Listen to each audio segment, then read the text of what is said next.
Bonjour et merci de nous retrouver au cours de cette session 63, au cours de laquelle nous allons introduire le routage IP. Lors de la précédente session, nous avons vu des éléments qui concernent le fonctionnement du routeur d'une façon générale. Nous avons vu des commandes qui permettent de faire fonctionner le routeur ou encore les interfaces du routeur. Nous avons également vu quelques aspects physiques tels que les cartes que nous pouvons ajouter pour faire fonctionner également le routeur. Nous avons vu les différents types de ports d'optique. Mais nous allons maintenant, au cours de cette session, commencer avec ce qui, le travail principal du routeur. Parce que lorsqu'on parle du routeur, son travail principal est de faire passer les paquets, les IP packets. Donc, le travail principal du routeur est de recevoir les IP packets d'une interface donnée, de traiter les IP packets et les transmettre, les envoyer au travers d'une autre interface. Donc, c'est ce que nous allons examiner au cours de cette session et des sessions qui vont suivre. Alors, pour commencer, les routeurs transmettent les paquets. Donc, il peut s'agir de IPv4 packets ou encore de IPv6 packets. Lors des précédentes sessions, nous avons vu comment est-ce que nous pouvons faire le subnetting du IPv4. Donc, au cours de ces sessions, nous allons d'abord nous focaliser sur le routage des IPv4 packets. Le processus de transmission des paquets est basé sur le processus de routage. Le processus de routage est basé sur les routes. Donc, il est très important de comprendre que lorsqu'on parle du routage, la chose la plus importante, ce sont les routes. Alors, lorsque nous venons dans un routeur et que nous faisons show IP route, nous voyons que c'est la commande qui nous permet de vérifier les routes qui sont en fait dont le routeur a connaissance. Et tel que nous le voyons au travers de ce routeur 1, il n'y a aucune route pour l'instant.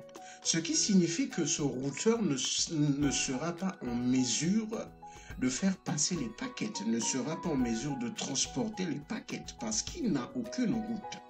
Alors, nous allons voir comment est-ce que le routeur prend connaissance des routes. En anglais, on dit comment est-ce que le routeur populate le routing table. Comment est-ce que le routeur commence à découvrir les routes et les différents types de routes que nous avons. Chaque route IP, donc une route, répertorie une destination. Un réseau IP, un sous-réseau IP ou un autre groupe d'adresses IP. Alors, chaque route répertorie également les instructions qui indiquent au routeur où transférer les paquets envoyés aux adresses de ce réseau IP ou sous-réseau. Alors, les routeurs utilisent 3 méthodes pour ajouter les routes IPv4 à leur table de routage. Donc, nous avons les routes connectées, nous avons les routes statiques et nous avons les protocoles de routage. Au cours de cette session, nous allons plus nous focaliser sur les routes connectées et les routes statiques. Je pense que cela sera le cas de la prochaine session. Et lorsque nous allons un peu avancer, nous allons passer aux routes qui sont découvertes au travers des protocoles de routage. Alors, en quoi consiste le routage IP, le processus du routage IP? Routage IP, processus qui consiste à transmettre les IP packets de la source vers la destination finale. Alors, il est très important de comprendre que le routage IP concerne le transport d'un paquet, donc la transmission d'un paquet de la source vers la destination finale. Le processus de routage de la source vers la destination finale repose sur la logique de la couche réseau, troisième couche, donc le network, qui fonctionne dans les routeurs et les périphériques utilisateurs PC. Donc, ici, il est très important de comprendre que les PC et les autres périphériques utilisateurs fonctionnent selon la logique de la troisième couche pour envoyer les paquets. Donc, les PC et les routeurs fonctionnent selon la logique de la troisième couche. Les périphériques utilisateurs utilisent la logique de la troisième couche pour créer le IP packet et envoyer le IP packet à la passerelle par défaut. Alors, le routeur compare l'adresse de destination du paquet à la table de routage afin de décider où envoyer le paquet. Et tel que nous l'avons vu, dans le cas d'un routeur qui n'a aucune route, le routeur ne pourra comparer le paquet à aucune route parce qu'il n'a pas de route, le routeur n'a pas de route. Alors, on parle aussi de la destination finale. Donc, juste pour nous rafraîchir sur les éléments principaux concernant un IP packet, prenons l'exemple du PC1 qui veut communiquer avec le PC3. Le PC1 pour communiquer doit avoir une adresse IP, donc une adresse de la troisième couche. Le PC3 doit également avoir une adresse IP de la troisième couche. Alors, dans le cas présent, si nous venons ici, donc si le PC1 veut communiquer avec le PC3, le PC1 va construire un frame, donc un IP packet. Donc, dans ce IP packet, IPv4 packet, il y aura une adresse source. Donc, sur la place sur le champ de l'adresse IP source, il va mettre son propre adresse IP. Donc, le PC1. Je mets PC1. Donc, en d'autres termes, pour être clair, on peut mettre 172.16.1.0. Excusez, je veux que ça soit un peu clair. Cette adresse n'est pas du tout... Ok, donc ce sera le... Excusez.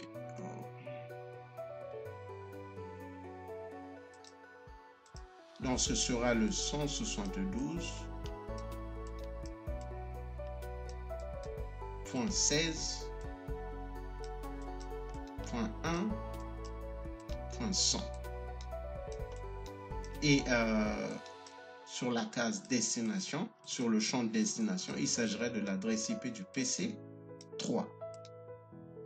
Donc il s'agira de 172.16.2.100. Donc ça, c'est entre autres les éléments qui seront dans le IPv4 packet. Donc lorsque le packet va arriver au routeur 1, donc puisque le PC1 doit envoyer le IPv4 packet à la passerelle par défaut, et la passerelle par défaut, c'est cette interface dans le cadre de ce réseau local de Dallas. Alors, il était aussi très important que je présente cette topologie.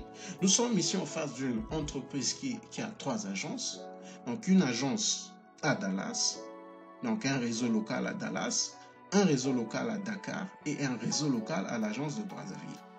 Donc, notre exercice va consister à voir comment est-ce que lorsque le PC1 communique avec le PC3, qu'est-ce qui va se passer au niveau du routeur 1.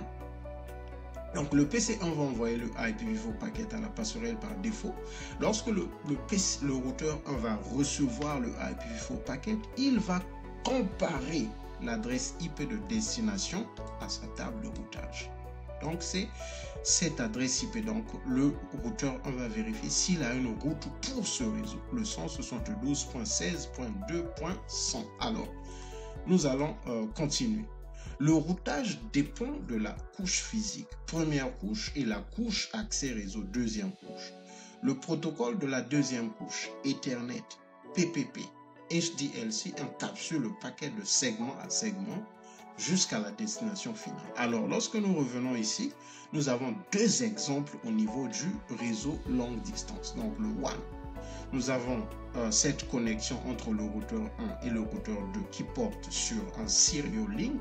Donc, les protocoles que nous avons ici pourront être PPP ou HDLC. Et nous avons également la connexion entre le routeur 1 et le routeur 3 qui est une connexion Ethernet. Donc, PPP, HDLC ou Ethernet sont des protocoles de la deuxième couche. Alors, le fonctionnement de PPP est différent du fonctionnement de HDLC. Le fonctionnement de PPP et HDLC est différent du fonctionnement de Ethernet.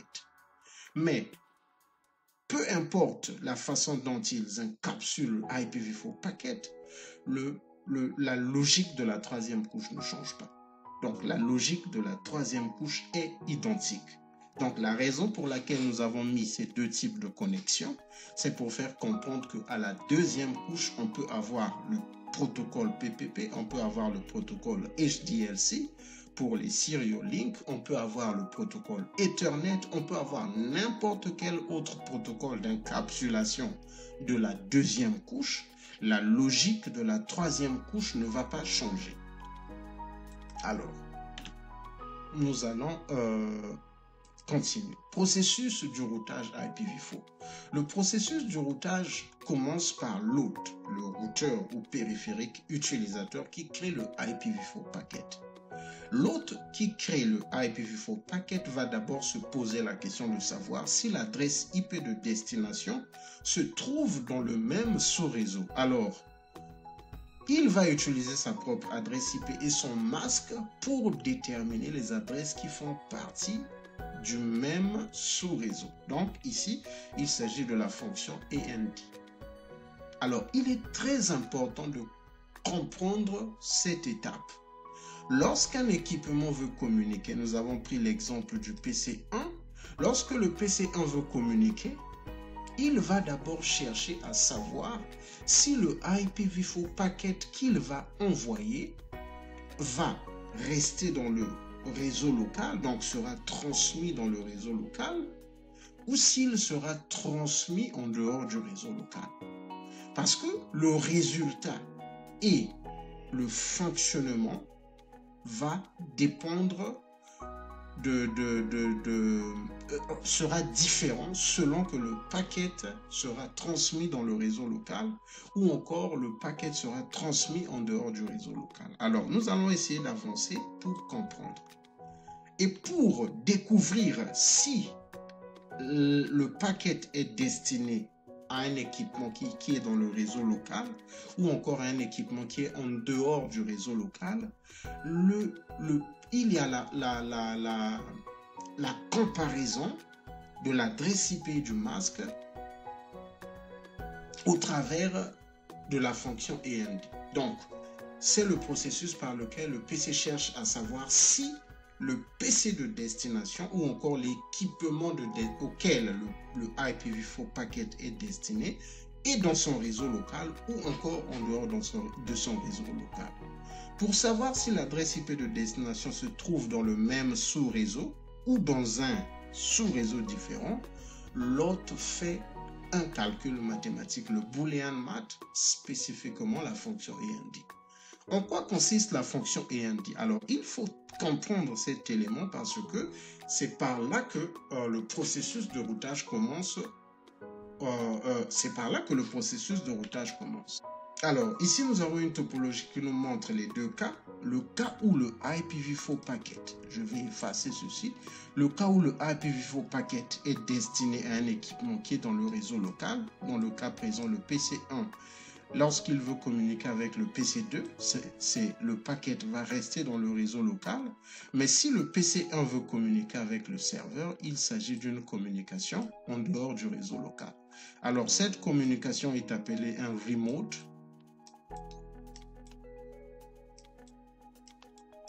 Le paquet est destiné à un remote network, donc un réseau lointain, donc un réseau qui est en dehors du réseau local, ou encore une communication locale.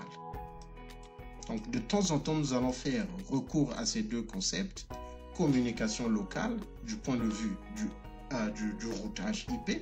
Ça veut dire que le IPv4 packet reste dans le réseau local et est destiné à un équipement qui est dans le réseau local, ou encore une communication avec un équipement remote. Donc, lorsque le IPv4 packet est destiné à un équipement qui est en dehors du réseau local.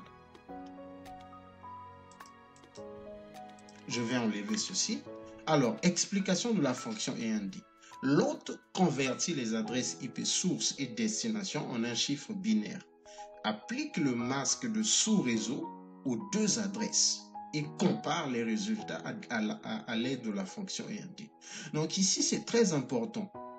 Applique donc ce que l'hôte fait. Il convertit les adresses IP source et destination en un chiffre binaire. Donc, ça, c'est pour comprendre parce que c'est juste pour faciliter notre compréhension, mais on sait principalement que les équipements communiquent en binaire. Donc, la télécommunication se fait en binaire. Mais ici, c'est pour nous faire comprendre que l'autre convertit les adresses IP source et destination en un chiffre binaire. Applique le masque sous réseau aux deux adresses et compare les résultats à l'aide de la fonction AND. Si les résultats sont identiques, l'adresse IP de destination doit être dans le même sous-réseau. Si les résultats sont différents, l'adresse IP de destination doit se trouver dans un sous-réseau différent. La fonction AND compare simplement deux chiffres comme suit. 0 et 0 égale à 0, 0 et 1 égale à 0, 1 et 0 égale à 0, 1 et 1 égale à 1. Pour le faire, nous allons essayer d'expliciter la fonction AND au travers de cette topologie. Nous allons voir le cas où le PC1, le PC1 ici c'est WK1, va communiquer avec le WK2. Et nous allons aussi voir le cas où le WK1 va communiquer avec le WK3. Alors, nous allons avancer. Excusez. Alors, que se passe-t-il lorsque WK1 veut envoyer un IP packet à WK2? Alors, il y aura la conversion des adresses IP en binaire.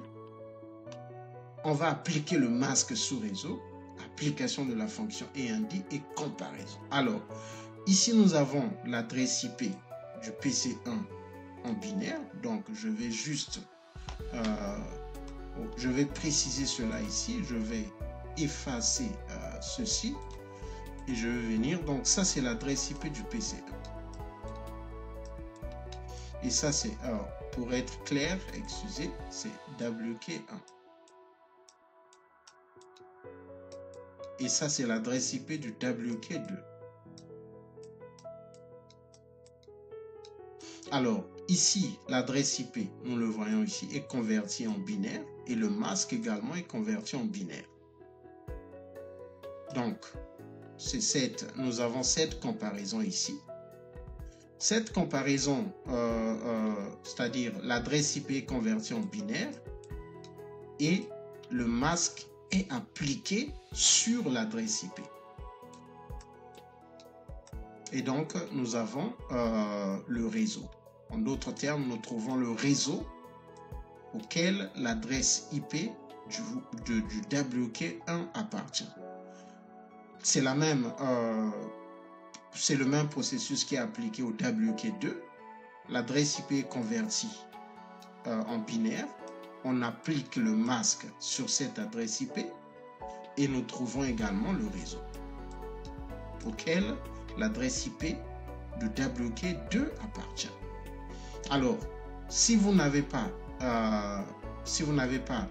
des connaissances sur le processus de conversion d'une adresse IP du décimal vers le binaire, je vous invite de repartir quelques sessions en arrière et de voir la session où nous avons parlé de la conversion du décimal au binaire, du binaire au décimal, et nous avons vu quelques aspects concernant les adresses IP. Alors, ici, tel que nous le remarquons, les deux adresses IP sont dans le même réseau parce que nous avons pour le WK1, son adresse IP est dans le réseau 192.168.1.0. L'adresse IP du WK2 est dans le réseau 192.168.1.0. Donc, tous les chiffres de cette adresse IP et tous les chiffres de cette adresse IP sont identiques. S'ils sont identiques, c'est simplement parce que leurs masques sont identiques. Donc, si nous voyons ici, le premier octet, c'est le 11000000. Ici également, c'est le 11000000. Ça, c'est le premier octet. Le deuxième octet, nous avons le 1010. 1000. Nous avons également pour l'adresse IP du WK2 10101000. Donc c'est identique. Au niveau du troisième octet, nous avons 7 0 et un 1. Ici également, c'est la même chose. Alors, ici, nous avons pour le troisième octet, nous avons des zéros sur tous les bits. Donc, 8 0. Ici également, c'est la même chose. Lorsque je parle de 8-0, c'est 0, 0, 0, 0, 0, 0, 0, 0. Alors, nous avons vu qu'il y avait une comparaison. 0, 0 égale à 0. 0, 1 égale à 0. 1, 0 égale à 0. Et nous avons dit que 1, 1 égale à 1. Alors, ce qui se passe ici, vous le voyez, 1 et 1 nous donnent 1. 1 et 1 nous donnent 1. 0 et 1 nous donnent 0. 0 et 1 nous donnent 0. 0 et 1 nous donnent 0. 0 et 1 nous donnent... Donc ici, c'est la même chose. C'est ce qui se passe ici. 1 et 1 nous donnent 1. 0 et 1 nous donnent 0. 1 et 1 nous donnent 1. 0 et 1 nous donnent 0. 1 et 1 nous donnent 1. 0 et 1 nous donnent 0. C'est ce qui est appliqué ici. Donc, ici, à la fin, c'est 1 et 1 nous donnent 1. Partout ici, c'est 0 et 1. Nous avons 0. Donc, c'est ce qui s'est passé. 1 et 0, c'est 0. Donc, c'est la fonction END qui est expliquée ici, là. Et lorsque ça a été appliqué sur les deux adresses IP, nous avons trouvé le même sous-réseau. Donc, ces deux adresses IP sont dans le même sous-réseau. Je vais encore... en fait, je vais reprendre cela en des termes un peu lentement. La comparaison et indice consiste simplement à prendre l'adresse IP. En fait, consiste à convertir l'adresse IP en binaire, appliquer le masque, donc le masque de l'adresse IP, et comparer les chiffres entre les chiffres de l'adresse IP et les chiffres du masque. Là où il y a un 1 sur l'adresse IP et un 1 sur le masque, nous retenons 1. Lorsque c'est 0 sur l'adresse IP et 1 sur le masque, nous retenons 0. Même lorsque c'est l'inverse, lorsque sur l'adresse IP c'est 1, sur le masque c'est 0, nous retenons 0. Lorsque nous avons 0 des deux côtés, nous retenons 0. C'est le principe. Donc le principe se résume ici. Donc prenez le temps, vous pouvez vérifier 1 du côté de l'adresse IP et 1 du côté du masque nous donne 1. 0 du côté de l'adresse IP, 1 du côté du masque nous donne 0. 1 du côté de l'adresse IP, 0 du côté du masque nous donne 0. 0 du côté de l'adresse IP, 0 du côté du masque nous donne 0. Donc c'est cette fonction qui a été appliquée au niveau des deux adresses IP, l'adresse IP du WK1 et l'adresse IP du WK2, ce qui a permis de déterminer que ces deux adresses IP sont dans le même sous-réseau. Alors, le résultat, nous le savons, vu que les deux adresses IP sont dans le même sous-réseau, nous allons maintenant voir. Alors, si l'adresse IP de destination est locale, donc tel que nous le voyons dans le cas du WK, excusez, donc dans ce contexte, le IPv4 packet que WK1 va envoyer au WK2 sera un IPv4 packet qui sera local. Si l'adresse IP de destination est locale, donc l'adresse IP du WK est locale, l'autre envoie le IP packet directement à la destination finale. Excusez, à la destination finale. Alors, c'est la même chose qui va se passer dans le cas de notre topologie. Le PC1, lorsqu'il veut communiquer avec le PC2, il s'agira d'une communication locale parce que les deux sont dans le même sous-réseau. Ils sont dans le sous-réseau 172.16.1.0. Alors, qu'est-ce qui va se passer dans ce cas? Le PC1 va chercher à trouver l'adresse MAC, donc l'adresse physique du PC2. Il va utiliser l'entrée de ARP, donc le protocole Address Resolution Protocol, déjà connu, s'il y a déjà une entrée ARP, ou encore utilise les messages ARP pour découvrir l'adresse physique du PC2. Il va encapsuler le IP packet dans une trame de liaison de données, donc dans un frame, avec pour adresse de destination l'adresse physique du PC2. Alors, ce sera plus important de commencer à faire un peu de la pratique parce que si nous continuons avec la théorie, la session sera un peu lourde. Alors, ce que nous allons faire, nous allons maintenant nous focaliser, nous allons commencer à faire quelques configurations et nous allons avancer. Alors, nous n'avons encore rien mis dans ces équipements. Cela va nous permettre de le faire ensemble. Alors, si nous allons faire quelques commandes de vérification, si nous venons show IP interface brief, nous voyons que nous avons tous les interfaces en admin down. Je vais reprendre pour que ça soit clair. Donc, tel que nous le voyons, tous les équipements, tous les interfaces sont en statut administratif down. Donc, si nous revenons ici, au niveau de ce PC également, show IP. Excusez, je ne vois pas certains éléments. Ah, ok, voilà pourquoi je suis en train de saisir et ressaisir les mêmes choses. Show IP interface brief. Nous voyons ici également que toutes les interfaces sont admin down. Alors, nous allons vérifier au niveau du PC 3. Au niveau du PC 3, ce sera la même chose. Je vais essayer de remonter pour ne pas avoir le même problème.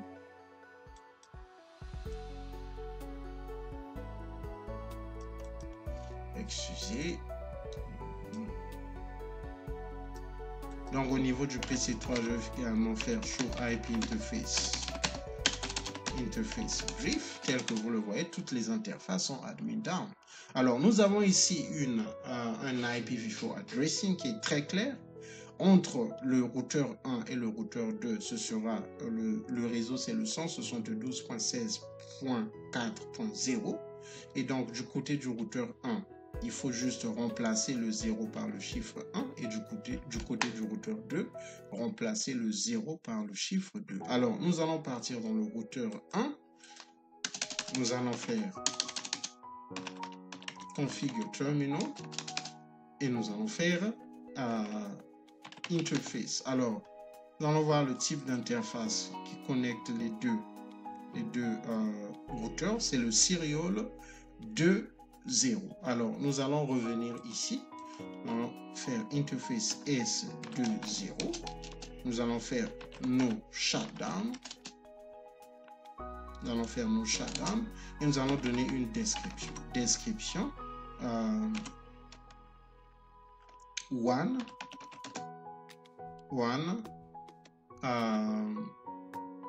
Dakar. C'est simplement pour donner une idée que cette connexion, cette interface fait face au réseau longue distance et la connexion va vers l'agence de Dakar. One Dakar. Nous allons donner une adresse IP et on nous a dit que c'est le 172.16.4.1. Oh, excusez. Le nom n'est pas activé. Je vais juste reprendre. IP adresse 172.16.4.1 et nous allons mettre le masque.